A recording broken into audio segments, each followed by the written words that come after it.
কলকাতার এক পুরনো লাইনে প্রতিদিন রাত 12টায় শেষ ট্রেনটা যায়।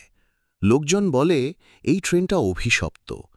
এক রাতে অরূপ নামের এক ছাত্র বাড়ি ফিরছিল। শেষ ট্রেনে সে উঠে পড়ল। কোচে সে ছাড়া আর কেউ নেই। হঠাৎ বাতি কেঁপে উঠল, হাওয়ার ঝাপটা এলো। জানলার বাইরে অন্ধকারের ভেতর সাদা ধোঁয়ার মতো কিছু নড়ল। একটু পরেই সে দেখল চুপচাপ অনেকগুলো যাত্রী বসে আছে, অথচ কয়েক সেকেন্ড আগেও কোচটা ফাঁকা ছিল। তাদের মুখ ঢাকা, চোখ জলজল করছে। এক বৃদ্ধা কাছে এসে ফিসফিস করে বলল, আমরা সবাই এই ট্রেনেই মরেছি, তুইও নামতে পারবি না। অরূপ চিৎকার করে দরজার দিকে দৌড় দিল, কিন্তু দরজা বন্ধ, জানলা আটকে।